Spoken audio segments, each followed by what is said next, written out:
Bonsoir, l'hiver est là et ça va perdurer pour le week-end. Voici maintenant l'animation satellite où on retrouve le conflit de masse d'air entre de l'air très froid qui descend de l'Arctique et puis poussé par cette dépression au large du Portugal, de l'air qui nous arrive via l'Espagne et qui est un peu plus doux et un peu plus humide.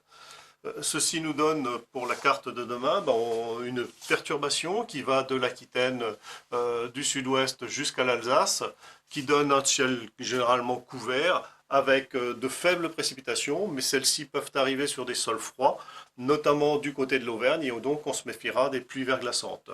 On pourra même avoir une fine couche de neige sur le sud de l'Alsace.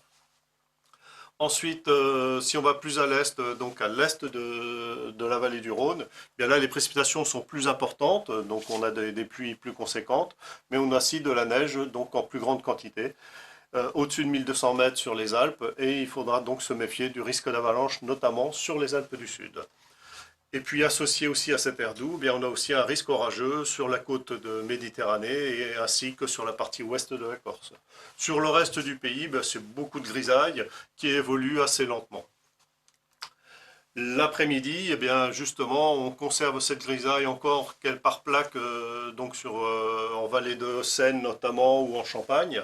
Et puis ailleurs, on a de timides éclaircies qui se développent.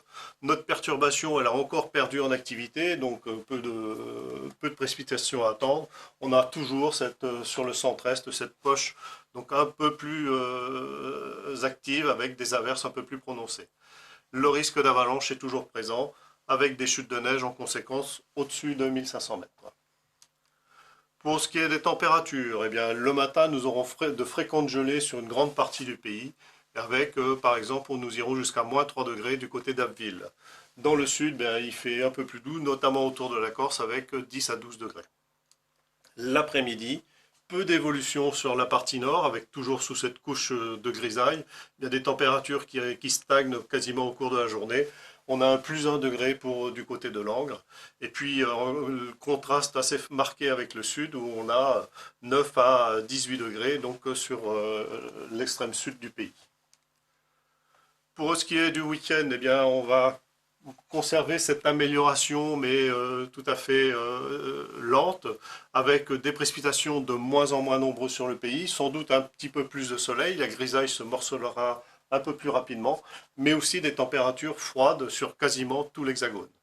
C'est la même chose pour samedi, comme pour dimanche, avec Mistral et Tramontane, donc aussi qui soufflent assez fort. Pour ce qui est donc du début de semaine prochaine, lundi, bien, on va toujours avoir ce type de temps assez frais, mais du soleil un peu plus présent du côté de la Méditerranée, et puis un risque de quelques flocons de neige vers le nord-est. Mais on voit déjà poindre une nouvelle perturbation poussée par un vent de secteur sud sur la façade atlantique. Eh bien, mardi, cette perturbation glisse sur une bonne partie du pays, de la Bretagne jusqu'au sud-est, avec de la pluie, de la neige en montagne. Il fait froid et sec dans le nord-est du pays. Mercredi et jeudi, notre perturbation recouvre les 3/4 de l'hexagone. Seule la partie au nord de la Seine conservera un temps gris avec quelques éclaircies et sans pluie. Les températures, elles évoluent peu, elles sont toujours aussi froides, 4 à 5 degrés sous les valeurs de saison. Voilà, je vous laisse avec l'éphéméride. Bonne fête aux pierres et bonne soirée à tous.